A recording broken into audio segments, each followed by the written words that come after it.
Magandang araw sa inyo mga katiktik. Ngayon mayroon tayo ditong Infinix Hot 50. Nanghingi po siya ng Google account at ipapakita ko sa inyo kung paano nga ba ang pag-bypass. So ito yung model number niya mga katiktik ko, X6882.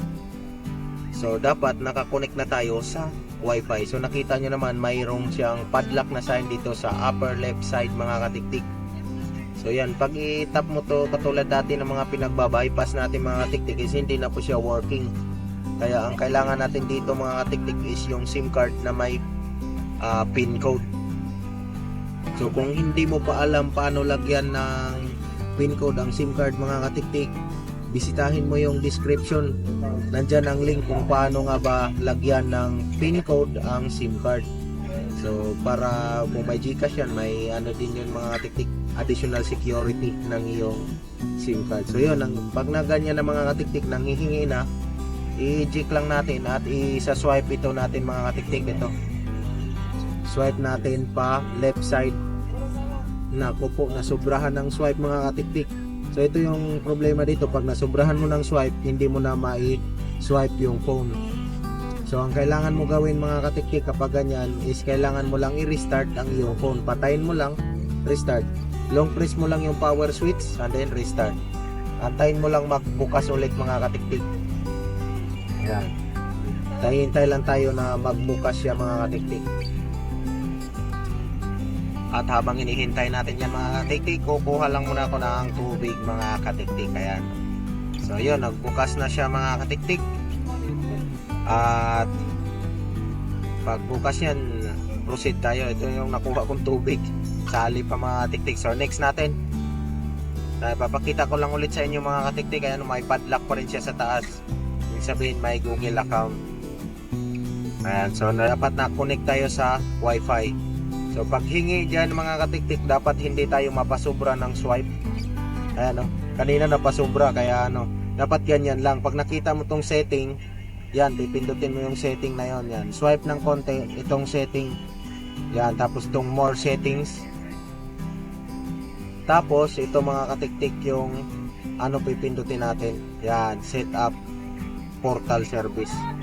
So dito mga katiktik, pindutin mo yung sound at scroll down mo pababa itong add notification. Yan, ito pindutin mo yan, long press mo yung drive, long press, huwag mong bitawan mo lang pag ganyan na, lumabas na yan. So paglabas naman yan mga katiktik, punta ka na lang dyan diretso sa screen time. Ito, screen time. Tapos itong tatlong tuldok, tapos yung send feedback. So dito sa send feedback, pindutin mo yung legal help. Yan, legal help. Legal help, yan.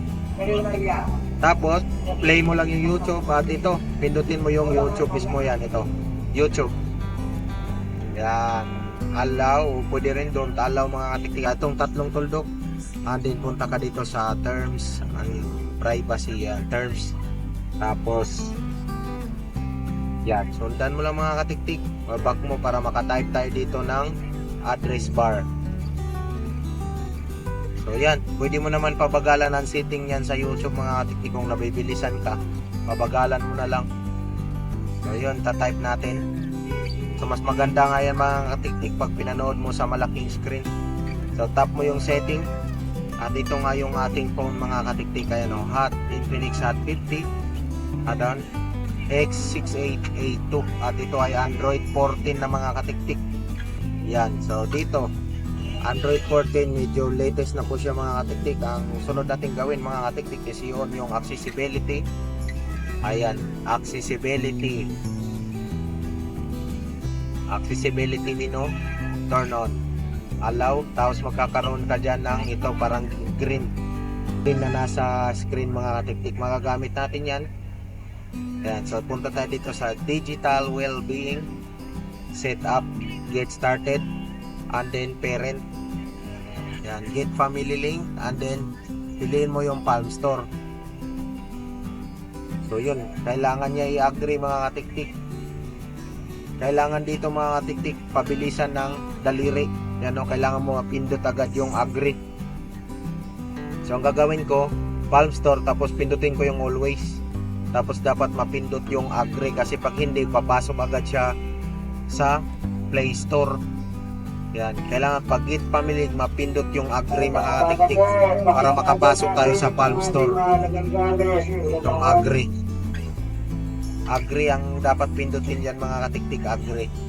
Pag na-agree dapat makapasok tayo yan, agree. So, dapat ganun mga katiktik, bilisan nyo yung pagpindot. Ayun, nakapasok na mga katiktik sa Palm Store. So, dito na mapapasok ang ating mga ginagawa dati.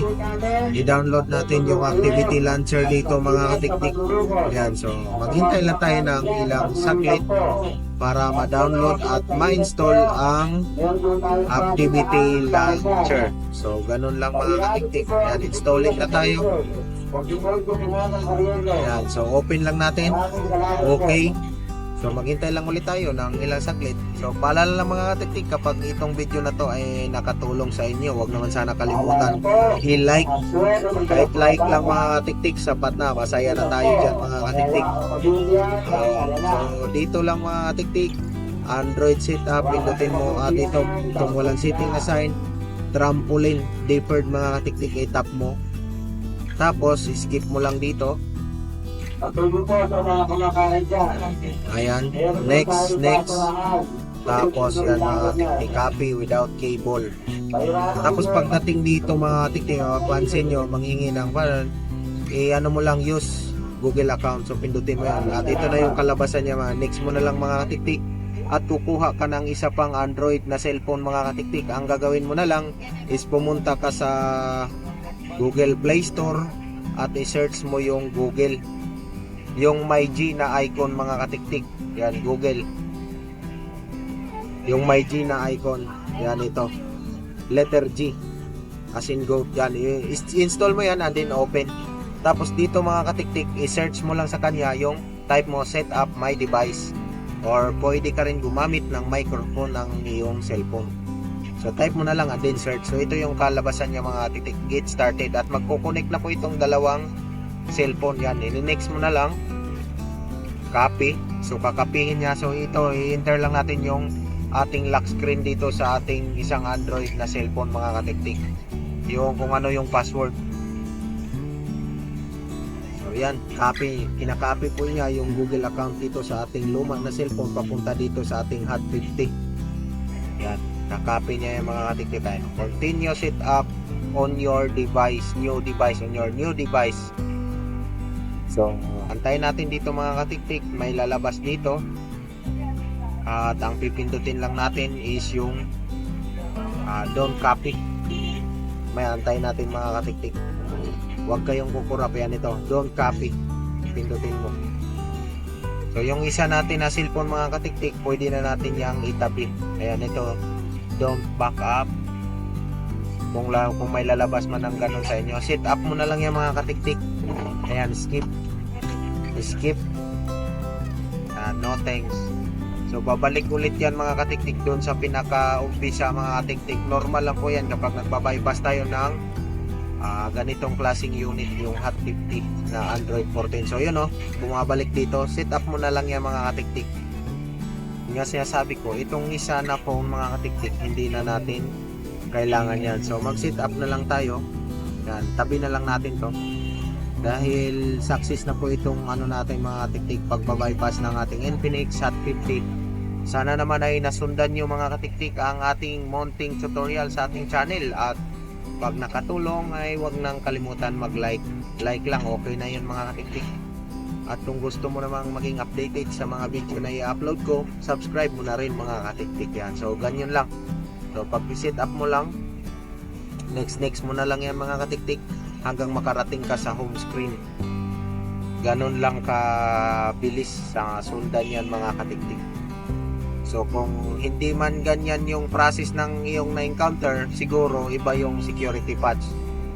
Kaya yan, pero kailangan na siguro ng tools o ibang software na mga tools mga katiktik. So ito yun, Android 15 ay 14 pala mga katiktik. Ayan, so nasa home screen na tayo, naglo-loading na ang ating home screen. Ayan, nagbubukas na. At ito, tanggalin natin tong accessibility menu mga katiktik dito sa settings. At tanggalin din natin yung na-copy na Google account. Ayan. Ayan. Remove natin yan. Kasi mayroon pa tayong gagawin dito mga katiktik eh. Ayan. Accessibility menu. I-off natin yan para mawala yung parang green. So yan mga katiktik. Ayan. May papakita pa ko sa inyo mga katiktik. Okay na yan. So i-lock screen natin. So kung napapansin nyo, hindi po nasa swipe ng maigi ang ating phone mga katiktik. Ano, di siya nagsaswipe. Di siya mapa-swipe up. So kailangan mo pang manggagaling dito sa camera para mabuksan, di ba? Ano, para magbukas yung ating cellphone. So ang gagawin nyo lang yan, you only need to go to in the settings and then go to in system. Yan, system. Tapos reset mo mga katiktik, reset phone. Ito, erase all data. So, yun ang gagawin yung mga katiktik para mag-normal function. So, sa akin, kailangan kasi ng at least 30% na battery charge para ma-reset.